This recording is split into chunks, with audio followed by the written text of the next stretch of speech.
আসসালামু আলাইকুম বন্ধুরা। এই তো এটা হচ্ছে আমার ওষুধ, মানে আমার কামকার সাইরা এটা গরম করে আনলাম। আর এই হচ্ছে গরু মাংস, ডাল, আর এই যে মাছগুলো রান্না। আমার সব দোয়া দায় শেষ, সব মশামাছি শেষ আলহামদুলিল্লাহ। এটা তো পাশে ঘাট ছেড়ে তরকারি দিব। আর এই তো এই ভাত যদি আল্লাহ হায়াতে বাঁচা, যদি বাঁচি আপনাকে দোয়ায়, আমার মার দোয়ায়, তাহলে কালকা খামো। কালকা লাগে দিলাম কেলে শুক্রবার দিন ভাত রান্না বেডির মোহর দিকে সাউন্ড যায় না, বেড়াই তেমন একটা কিছু পায় না, কিন্তু বেডির মোহর দিকে সাউন্ড যায় না। আর এই তো ভাত মানে হেরাও খাইবা, আমি ওই ভাত আজকা, ঠিক আছে। তো এই হচ্ছে অবস্থা, ঠিক আছে। আর আমার তো অনেকটা মানে বাজে স্বভাব হয়ে গেছে, মানে আমার অনেক একটু কিছু খাইলেই ধরেন ফান না খাইলে আমার কেমন কেমন জানি লাগে, ঠিক আছে।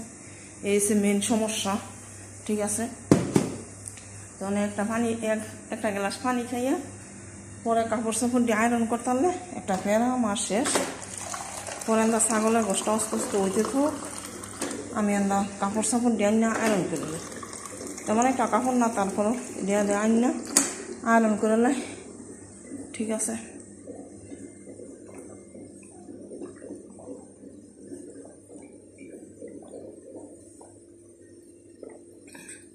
আমার ছাগলের কষ্ট হইতে হইতে ধরেন আমি কাপড় চাপড় আয়রন করলে না তো একটু জামানোর মতো।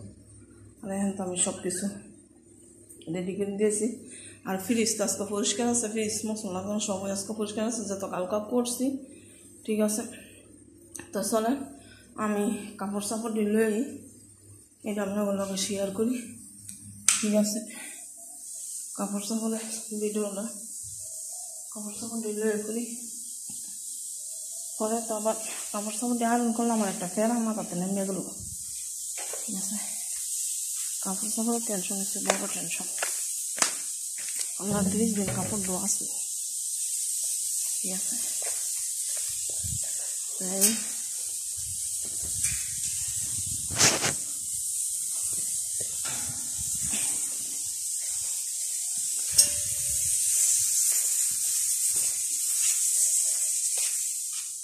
যেমন গেট মিল লাগে না, গেট মিল মনে পড়ে যখন তরকারি নিতে মতো হয়, অনেক গেট মিলের লাগে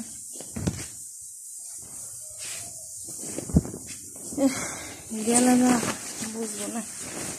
1 বছর বুঝছো তো আমার বুঝবে।